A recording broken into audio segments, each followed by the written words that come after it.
Hey, how's it going guys? Welcome to the Jose's Archive channel. Today I'm going to be drawing Glyph and Colossus, so stay tuned.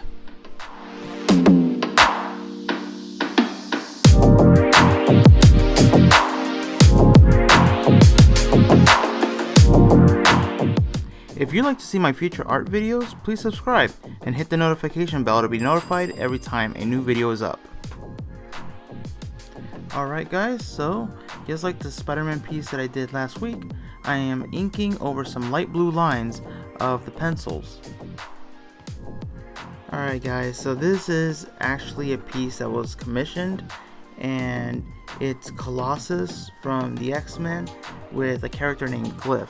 And this character Glyph is a original character by the person who commissioned this piece, and he gave me some references as to how the character looks and wanted him and Colossus to be in X-Men outfits. And actually he also designed the outfit for Colossus that I'm drawing here as well. And I gotta say, this piece was actually really fun to work on. Whenever I was doing the layouts, just figuring out the posing and trying to make it as dynamic as possible. I really wanted to make like the tentacle that's coming out of Glyph's hand or a claw to look like it was really swooshing by really fast, and just wanted to add that motion to it. And now we're in the watercolor stage, and I'm going to be mixing some colors here, some yellow for their costumes, and I wanted to make it kind of a warm yellow, so I added a little bit of red. The yellow is pretty light, so it only takes a little bit of red to make it slightly warmer.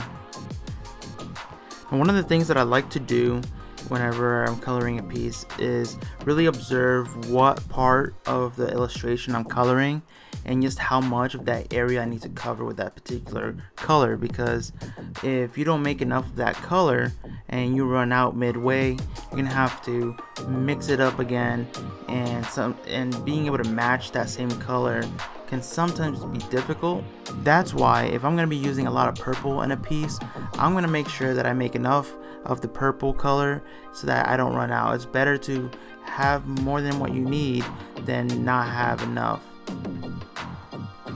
Actually, speaking of purple, I had to mix up a lot of purple for this piece because Glyph is purple and he's the most dominant part of this illustration. And like I said, I didn't want to run out and then have to mix that color again, and then it doesn't match exactly how I need it to. One of the things I haven't mentioned yet about this illustration and all the watercolor illustrations that I do that's very, very important is the ink that I use to do the line art.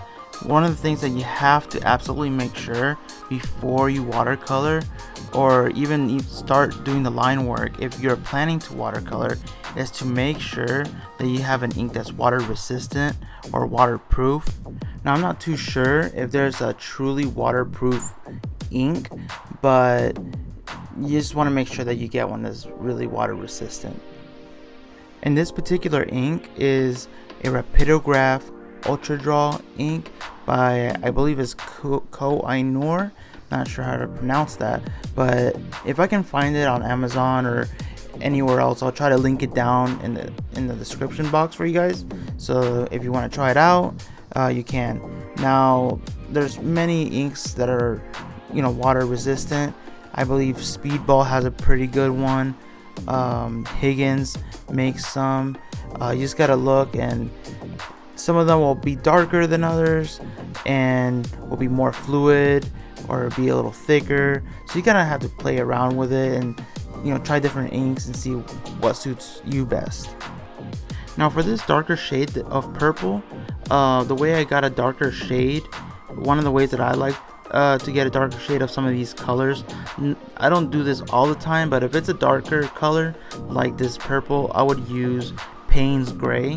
It's not a straight up gray, it's a little bit on the cooler side. And actually, if I need a darker shade of purple to mix in with another color, I'll add the Payne's gray to the purple, make that darker, and then mix it in with another color and make that a darker shade.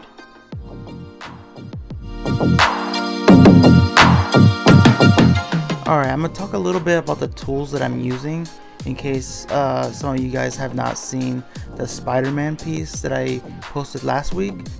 And if you haven't seen it, I'll make sure to link it down below, or you can click the card up here and you can go straight to that video if you like.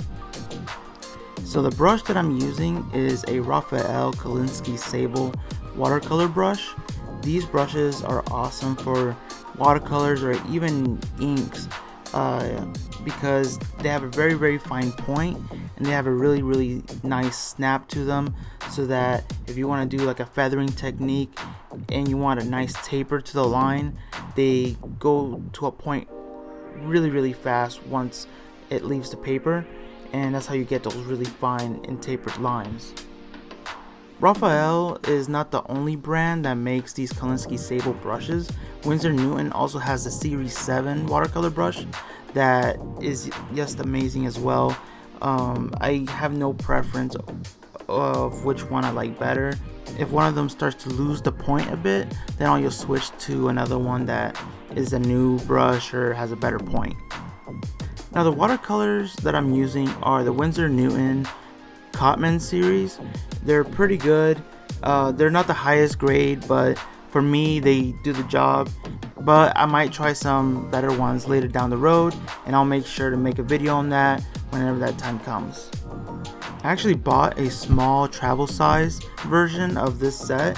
Of course it doesn't have as many colors, but I'll be doing a review on that pretty soon so that you guys can check it out. It's more cost effective, and I believe it's going to be a pretty good set for people who want to start off with not as many colors or don't want to spend as much money on it. So definitely keep a lookout for that video. Also, the watercolor paper that I'm using is a hot press watercolor paper by Fabriano, and I'll make sure that I post that as well in the description box for you guys to check out. And I just want to end the video by thanking all of you guys who have subscribed, all of you who have commented or liked my videos. I really appreciate it. It means a lot. I'm going to continue making these videos, and please give your feedback and tell me what you would like to see in the future videos. I want to make sure that you guys get as much out of it as I do. If you have questions about tools or about the process that I'm using or doing, just comment down below and let me know, and I'll try to get back to you down in the comments, or maybe even make a whole video around your question. Alright guys, well that's it for this video. If you found this video informative or entertaining, please give this video a big thumbs up, subscribe if you want to keep up with my videos, and remember to hit the bell icon if you want to get notified every time a video pops up. Alright guys, peace out.